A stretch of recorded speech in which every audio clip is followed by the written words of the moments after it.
പ്രപഞ്ചം പഞ്ചഭൂതാധിഷ്ഠിതമാണ് എന്ന് കേട്ടിട്ടുണ്ട്. തീർച്ചയായിട്ടും അതുകൊണ്ടാണല്ലോ പ്രപഞ്ചം എന്ന് പറയുന്നത്.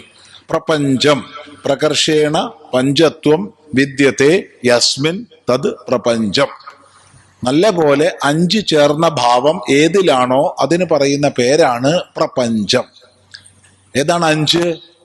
ആകാശം, വായു, അഗ്നി, ജലം, പൃഥ്വി. ഈ 5 ചേർന്ന ഭാവം ഏതിനോ അതാണ് പ്രപഞ്ചം. ഈ പഞ്ചഭൂതങ്ങൾക്കും കാരണഭൂതനായി ഇനിയൊരു ഭൂതമുണ്ടോ? പഞ്ചഭൂതങ്ങൾക്കും കാരണഭൂതമായിട്ട് ഭൂതമുണ്ട്. തസ്മാദ് വാ ഏതസ്മാദ് ആത്മന ആകാശ സംഭൂതഃ ആകാശാദ് വായുഃ വായോരഗ്നിഃ അഗ്നേരാപഃ അദ്ഭ്യ പൃഥിവീ. പിന്നെയും തുടരുന്നുണ്ട് മന്ത്രം. പൃഥിവ്യ ഓഷധയ, അങ്ങനെ തുടരുന്നുണ്ട്. ഇപ്പൊ ഈ ചോദ്യത്തിന് ഇത്ര മതി. ആ പരമാത്മാവിൽ നിന്ന് ആകാശം, ആകാശാനന്തരം വായു, വായുവിന് അനന്തരം അഗ്നി, അഗ്നിക്ക് അനന്തരം ജലം, ജലാനന്തരം പൃഥിവി ആവിർഭവിച്ചു. പ്രകടമാകുന്നതിനെല്ലാം അടിസ്ഥാനമായി ഉണ്മയുണ്ട്. ഇല്ലായ്മയിൽ നിന്നൊന്നും ഉണ്ടാകുന്നില്ല. ഇല്ലായ്മ എന്നൊന്നില്ല. ഒന്നുകൂടി പറയാം. ഇല്ലായ്മയിൽ നിന്നൊന്നും ഉണ്ടാകുന്നില്ല. ഇല്ലായ്മ എന്നൊന്നില്ല. ഉണ്മയെ നിഷേധിക്കാൻ ആർക്കും കഴിയില്ല. ആ ഉണ്മയാണ് സർവകാരണം. ആ സർവകാരണത്തെയാണ് പേര് കൊടുത്തത് ബ്രഹ്മമെന്ന്. ഒരു പേര്, അത്രയേ ഉള്ളൂ. ശ്രദ്ധിക്കുക.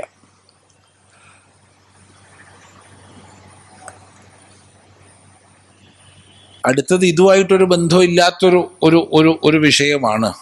കാരണഭൂതന്മാർ വിളയാടുന്ന ഇക്കാലത്ത്. കാരണഭൂതൻ, എല്ലാത്തിനും കാരണഭൂതൻ ഉണ്ടല്ലോ നമുക്കൊക്കെ, അല്ലേ? എല്ലാത്തിനും കാരണഭൂതന്മാരുണ്ട്. സർവകാരണഭൂതൻ ഈശ്വരനാണ്. പക്ഷെ അത് ഓർമ്മിക്കാതെ കണ്ട് ഞാനാ കാരണഭൂതൻ എന്ന് നമുക്ക് ഓരോരുത്തർക്കും ചിലപ്പോ തോന്നിയെന്നൊക്കെ വരാം. അങ്ങനെ തോന്നിക്കഴിഞ്ഞാൽ നമ്മൾ തന്നെ കാരണഭൂതനാണ്. അങ്ങനെ കാരണഭൂതന്മാര് വിളയാടുന്ന ഇക്കാലത്ത് വിള കാര്യമായിട്ടൊന്നും ഉണ്ടാവണില്ല. കള ഏറെ ഉണ്ട്. വിള അത്രയ്ക്കധികം ഉണ്ടാവുന്നുണ്ടെന്ന് തോന്നണില്ല. പിന്നെയും പിന്നെയും കടമെടുക്കാനുള്ള അനുവാദമാണ് നമ്മൾ ചോദിക്കുന്നത്, ഉൽപാദന മികവല്ല.